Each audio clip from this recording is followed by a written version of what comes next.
Olá, meu nome é Carlos Ramos, estarei com vocês aqui nessa nossa aula de Finanças Públicas.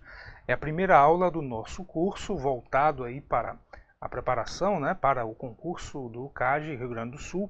Finanças Públicas tem uma carga horária de 8 horas e nós vamos fazer aqui basicamente um curso de revisão teórica e focado em solução de questões. Então coloquei várias questões. A grande maioria são questões da CESP, mas eu coloquei também de outras bancas, em função do assunto ter sido cobrado também em várias provas, e eu coloquei aí uma seleção de questões que vão realmente ajudar aí na preparação, tá certo? Então, a dinâmica do nosso curso vai ser essa.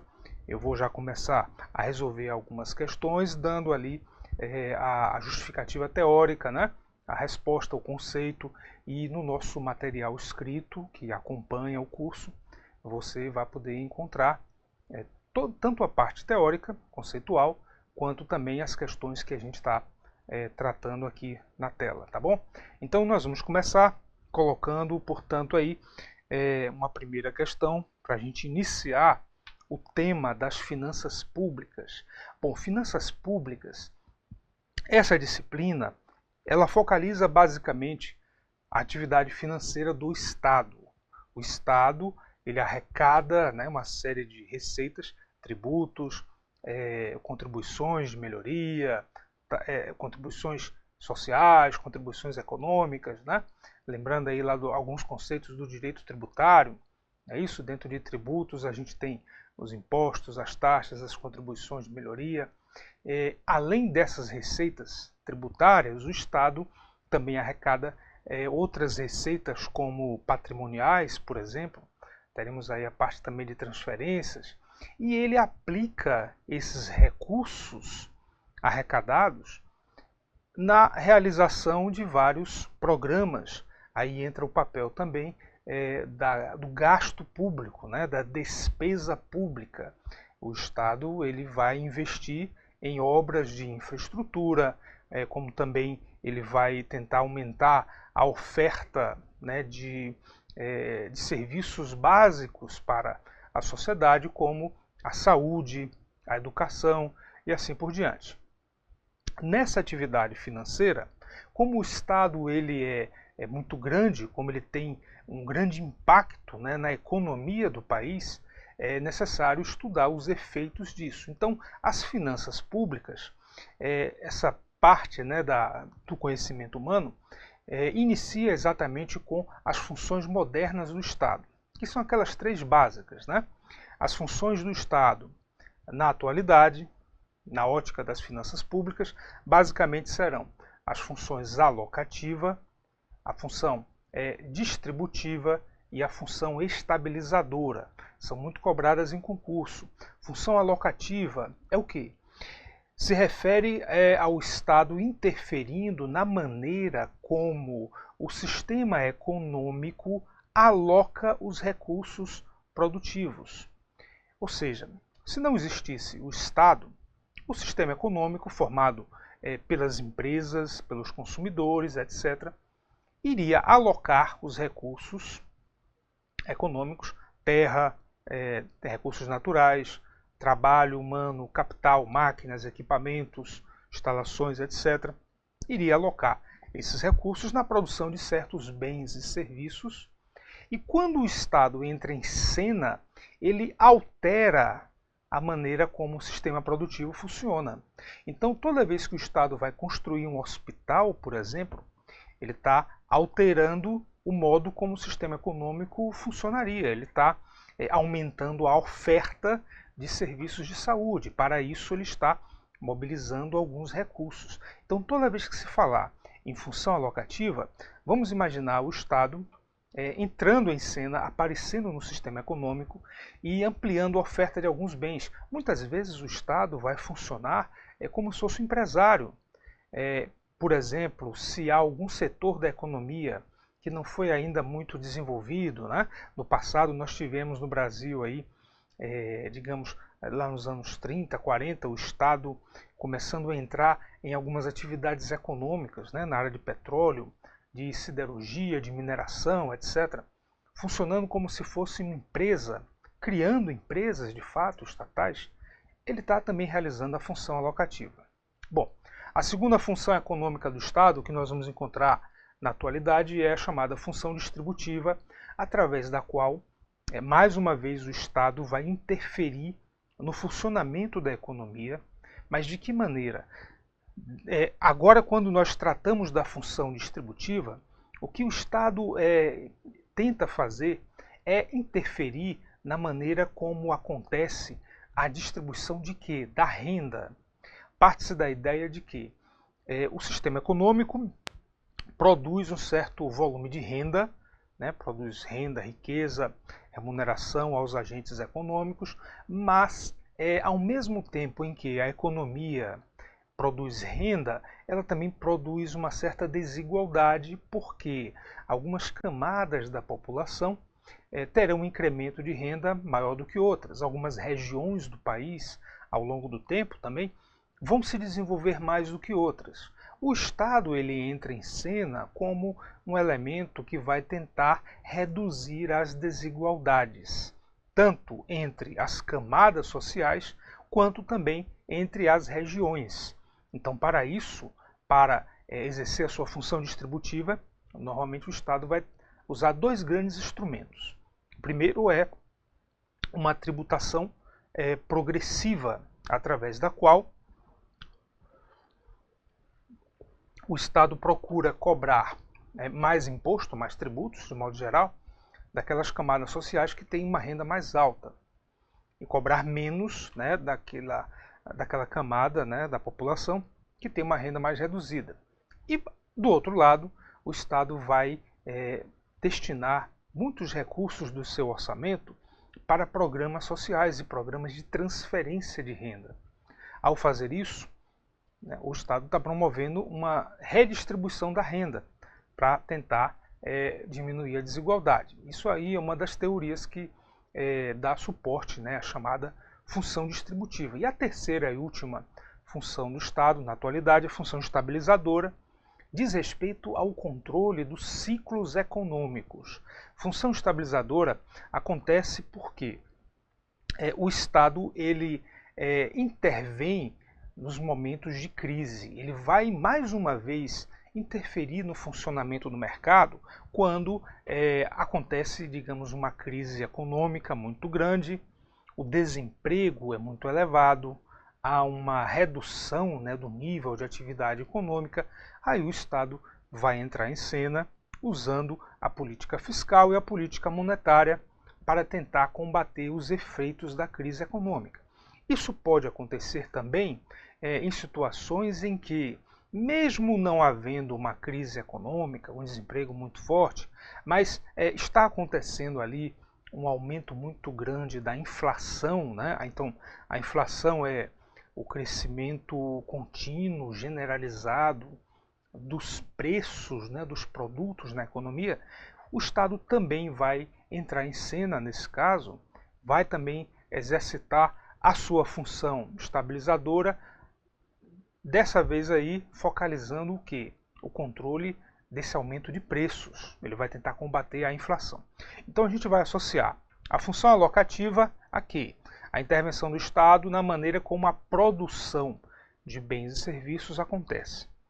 Aí a gente vai associar a função distributiva como a intervenção do Estado em que agora? Bom, agora o Estado está intervindo na maneira como a renda é distribuída, de forma mais ou menos igualitária. E a terceira função estabilizadora, mais uma vez o governo aparece aí para interferir agora em quê? Mais uma vez ele vai interferir no sistema econômico, mas com o objetivo de combater crises, de combater o desemprego ou de controlar a inflação, tá bom? Então, essa parte inicial aí é importante para a gente poder resolver agora uma série de questões. Vamos ver na tela aí a questão número 01. Temos o seguinte, ó, tendo em vista que as funções econômicas do Estado, então aqui já acende aqui um alerta, né, para a gente, ó, funções econômicas do Estado, a gente já tem que lembrar da alocativa, distributiva, estabilizadora. São os principais instrumentos de ação estatal na economia, assinale a opção correta. Então vejamos, letra A. A função estabilizadora, ela ocorre principalmente nas situações em que o governo se utiliza do orçamento para a provisão de bens mistos. Então isso aqui está errado. Por quê? Se eu quero fazer provisão de bens, eu quero aumentar a oferta de determinados bens. Aí no caso bens mistos, né? Bens que não são nem totalmente privados, nem totalmente públicos, se situam aí numa zona intermediária, mas se o governo está interferindo na produção desses bens, está aumentando a produção de bens, não é função estabilizadora. Aí seria, na verdade, função alocativa.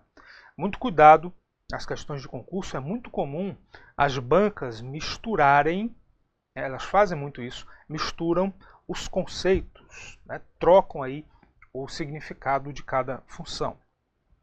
Vejamos aqui a letra B. Para o exercício da função estabilizadora, o governo tem à disposição dois instrumentos macroeconômicos, a política fiscal e a política monetária. Então está correto aqui, vamos marcar a letra B. Tá? Muito bem, ó. Função estabilizadora. Quando o governo usa os seus poderes, né, e ele vai usar de que maneira? Nós vamos ter aqui a política fiscal e a política monetária. A política fiscal são decisões que o governo vai tomar sobre dois aspectos. Primeiro, os seus gastos públicos e segundo, a tributação. Tá? Então a política fiscal, digamos que o governo está preocupado com o desemprego, então ele quer expandir a demanda agregada por bens e serviços. Ele quer expandir, né, a procura, a demanda agregada, né, a procura agregada por bens e serviços. Ele próprio, o governo, ele vai aumentar os seus gastos, ele vai comprar mais bens e serviços do setor privado, ou então ele vai reduzir os impostos para que as pessoas tenham mais renda livre e elas aumentem, né, o seu consumo. Por que isso é uma política expansionista? Se o governo aumenta os seus gastos ou se o governo diminui os impostos, e aí as pessoas é que vão gastar mais, esse aumento de gastos, esse aumento da procura por bens e serviços, em algumas condições, vai levar as empresas a produzir mais bens e serviços. As empresas estão tendo uma procura maior, então elas reagem de que maneira? Elas vão contratar mais pessoas, elas vão fazer mais encomendas junto às demais empresas que fabricam, né, matérias-primas, embalagens, etc. Então há um aquecimento da economia. Isso aí é uma política fiscal expansionista, de estímulo à demanda agregada, e uma demanda agregada mais intensa levaria, né, a um aumento da produção também. Poderíamos ter, numa outra situação, uma política fiscal contracionista, de contração, de contenção da demanda agregada. Imagine uma situação bem diferente. A economia não está com desemprego, a economia está com inflação muito alta. Numa situação de inflação muito elevada, existe um excesso de procura de bens e serviços em relação à produção desses bens e serviços. É chamada inflação de demanda. Então, as pessoas e as próprias empresas estão procurando mais bens e serviços do que a oferta existente. É por isso que os preços aumentaram. O governo pode usar, nesse caso aí, uma política fiscal contracionista, ou seja, restritiva. De que maneira? Ele vai, por exemplo, reduzir os seus próprios gastos. Ele vai gastar menos. Ele vai comprar menos bens e serviços junto às empresas. Ou então, ele vai aumentar os impostos. Aumentando os impostos, a renda disponível na mão das pessoas vai diminuir. Elas vão ter menos rendimento líquido. Elas estão pagando mais impostos, então o poder de compra delas, dos indivíduos, das pessoas, de modo geral, vai diminuir. Então, essa política fiscal contracionista, ela contrai a demanda agregada, a demanda, a procura, né, por bens e serviços da economia diminui, a inflação deverá, portanto, também diminuir, deverá reduzir. Então, muitas vezes o governo vai usar política fiscal expansionista para expandir os níveis de emprego, né, utilizando o aquecimento da economia, e outras vezes ele vai usar política fiscal contracionista, fazendo o contrário, desestimulando a procura por bens e serviços, fazendo com que a economia se desaqueça e a inflação caia. Observe que nessas duas hipóteses, né, tanto da política fiscal contracionista quanto expansionista, o governo está mexendo com duas variáveis de finanças públicas, gastos do governo e tributação. Agora, quando falamos em política monetária, aqui o foco já é diferente, né? O foco já é na quantidade de moeda em circulação na economia. Então, se o governo aumenta a quantidade de dinheiro em circulação, né, reduz as taxas de juros, aumenta a oferta de crédito, isso é uma política monetária expansionista, com mais dinheiro circulando, né, a demanda agregada, a procura por bens e serviços deve aumentar também, a economia vai se aquecer. Da mesma maneira, uma política monetária contracionista é aquela na qual o governo reduz a quantidade de moeda em circulação, né, ou então aumenta a taxa de juros. Isso faz com que a economia se desaqueça, diminua um pouco o seu ritmo de atividade. Aí já é usado para combater a inflação, tá bom? Então estamos aí diante de um caso da função estabilizadora, porque o governo está tentando controlar ou o desemprego ou a inflação. Está querendo estabilizar a economia, impedir, né, ciclos econômicos muito intensos. Vamos ver o erro das outras. Na letra C, a função alocativa do governo justifica-se nos casos em que existe eficiência por parte do mecanismo de ação privada, sistema de mercado. Por que está errada aqui a letra C? Aqui, na verdade, deveria ser ineficiência. Então, vamos lá. Imagine uma economia funcionando com empresas, né, de um lado e pessoas do outro. As pessoas fornecem o fator de produção, trabalho, né, capital, terra para as empresas combinam esses fatores de produção e geram bens e serviços para atender às necessidades dos indivíduos. Bom, se não existir governo, como é que esse sistema econômico vai funcionar? Ele vai funcionar com base na lei da oferta e da procura, né? Então, o comportamento dos consumidores determina uma certa procura por bens e serviços, o comportamento das empresas vai determinar uma certa oferta de bens e serviços. Esses dois lados do mercado vão se encontrar, vão estabelecer aí negociações, e esse mecanismo de interação entre a procura, né, a demanda, e a oferta vai, através de um processo de tentativa e erro, levar a um preço de equilíbrio e uma certa quantidade de equilíbrio naquele mercado. É isso que a microeconomia nos ensina. Esse é um modelo perfeito. Muitas vezes, né, no mundo real, os mercados vão se afastar desse modelo. Vão existir situações chamadas de falhas de mercado. Nas falhas de mercado, quando o mercado ele não funciona tão bem, né, quando a lei de oferta e de procura ela não funciona da maneira perfeita, naquela economia vai existir ineficiência, vai existir um mau uso dos recursos econômicos, dos recursos produtivos. Então, aí o governo deve entrar em cena como uma entidade, né, racional que deveria combater as falhas de mercado. Então é por isso que a função alocativa, né, do governo se justifica quando há ineficiência.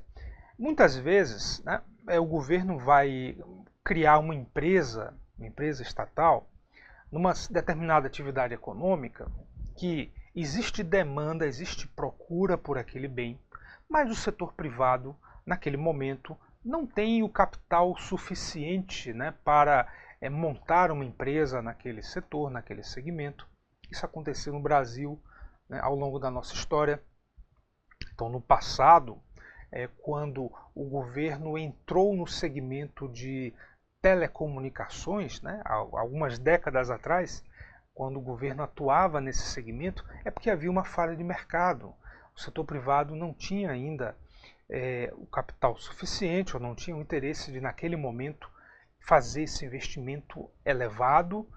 E essa falha de mercado é conhecida na teoria das finanças públicas como mercados incompletos. Então o governo entra no mercado e realiza a função alocativa, tá bom? Então a alternativa está errada porque não é eficiência, é ineficiência. Quando o mercado ele opera de maneira eficiente, gerando o melhor resultado possível para a sociedade, aí não é necessário a intervenção governamental. Então vamos adiante aqui nas outras alternativas que a gente tem nessa questão. Função estabilizadora, que promove o ajustamento da distribuição da renda. Olha, isso daqui já está errado. Isso aqui já está errado. Função estabilizadora não faz ajustamento na distribuição de renda. É a função distributiva que faz isso. Bom, mas vamos ver o restante aqui. Visa o chamado ideal de Pareto, que preconiza a melhoria do indivíduo sem que a situação dos demais seja deteriorada. Isso também está errado. Por quê? O ideal de Pareto, também chamado ótimo de Pareto, na teoria da microeconomia, aí, né, que está relacionada com essa parte das finanças públicas, o que o ótimo de Pareto representa? O ótimo de Pareto é aquela situação em que eu não consigo melhorar a situação, as condições, o nível de bem-estar de determinados indivíduos sem piorar o nível de bem-estar dos demais. Tá? Se for possível, num determinado momento, aumentar o nível de bem-estar de todos os indivíduos, então nós não estamos ainda no ótimo de Pareto. Tá? Se nós estamos numa economia que está produzindo bens e serviços, está, portanto, gerando, nesse momento, um nível de bem-estar. Algumas pessoas mais, outras menos, mas se for possível ainda aumentar a produção e, com isso, melhorar o bem-estar geral, nós não estamos ainda na situação do ótimo de Pareto.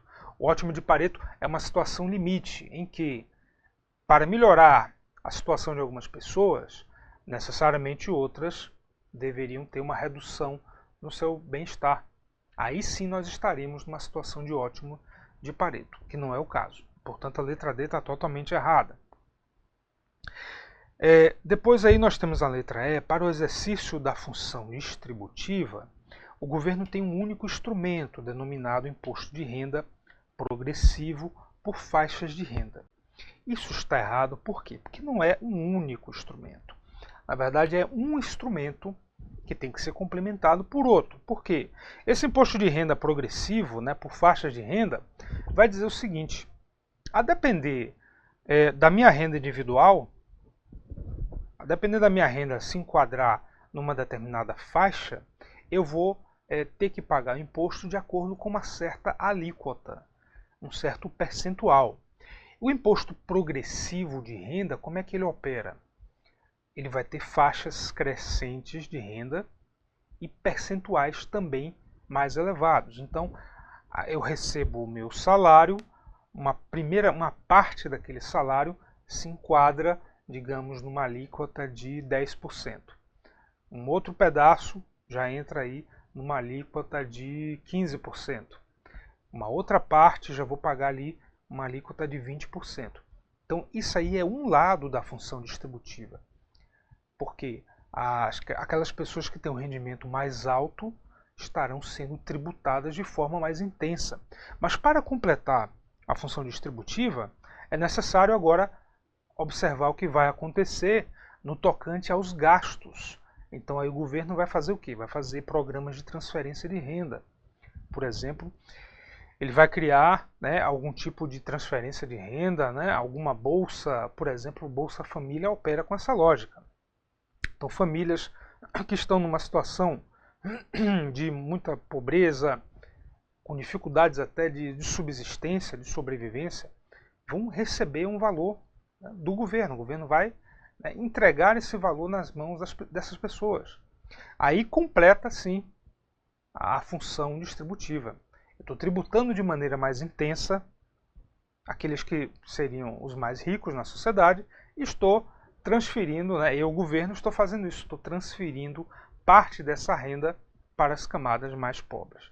Então não é um único instrumento, o erro da questão é esse. Teríamos que combinar aí os dois instrumentos. A tributação progressiva, o imposto de renda progressivo e, do outro lado, programas de transferências, né, do governo colocar dinheiro nas mãos das camadas mais pobres da população. Então, já vimos aí essa questão. Vamos comentar mais uma questão agora. A questão 2 também trata disso. A necessidade de atuação econômica do setor público prende-se à constatação de que, olha aí, ó, o sistema de preços ele não consegue cumprir adequadamente algumas tarefas ou funções. Por quê? Porque acontece aí as chamadas falhas de mercado. Então, é correto a gente afirmar que, vamos ver, letra A função distributiva do governo ela está associada ao fornecimento de bens e serviços não oferecidos eficientemente pelo sistema de mercado. Então, já dá para perceber que está errado, né? Isso aqui seria, na verdade, a função alocativa. Então, o mercado ele oferece alguns bens, por exemplo, o mercado ele vai oferecer serviços de educação. Nós vamos ter aí escolas privadas, uma rede particular, oferecendo vagas, né, cobrando uma determinada mensalidade. Porém, como entende-se que a educação é um bem que gera uma externalidade positiva, né, ou seja, gera benefícios não apenas para o aluno, mas para a sociedade como um todo, o governo decide que devem existir mais vagas na rede escolar e cria as escolas públicas, até para contemplar também aquelas pessoas que não têm condições de pagar uma mensalidade. Isso é uma decisão que tem efeitos alocativos importantes na economia. É mais um caso que a gente está vendo aqui, ó. Bens e serviços que o mercado oferece, mas não oferece na quantidade que seria desejável pela sociedade. Então, o governo vai interferir no funcionamento da economia. Estamos aí diante da função alocativa. Letra B. A função alocativa do governo está relacionada com a intervenção do Estado na economia para alterar o comportamento de nível de preços e emprego. Então já sabemos que isso não tem nada a ver com função alocativa, é a função estabilizadora. Vamos seguir agora na letra C. O governo ele funciona como um agente redistribuidor de renda através da tributação, retirando recursos dos segmentos mais ricos da sociedade, né, e transferindo-os para os segmentos menos favorecidos. Correto? Isso aqui é a nossa função distributiva. Tá? Função distributiva que faz isso de fato, né? Redistribui a renda, tenta diminuir um pouquinho a concentração de renda que o sistema econômico naturalmente gera e que não vai por si só se desfazer ao longo do tempo. Letra D, agora vamos ver o erro das demais, né? Na letra D, a função estabilizadora do governo está relacionada ao fato de que o sistema de preços ele não leva a uma justa distribuição de renda. Está errado. Isso aqui é a função distributiva. E a letra E, a distribuição pessoal de renda ela pode ser implementada por meio de uma estrutura tarifária regressiva. Tem dois erros aqui. Primeiro, não é uma estrutura tarifária, é uma estrutura tributária. E basicamente os tributos que incidem sobre a renda, porque tarifa é outra coisa, né? A tarifa acontece quando o governo ele produz algum bem ou serviço, por exemplo, o serviço de transporte, e cobra do usuário um determinado pagamento. Então funciona como uma espécie de preço. Não é o caso, né? A função distributiva a gente tem que ter tributos progressivos, então também não é regressivo. Seria uma estrutura tributária progressiva.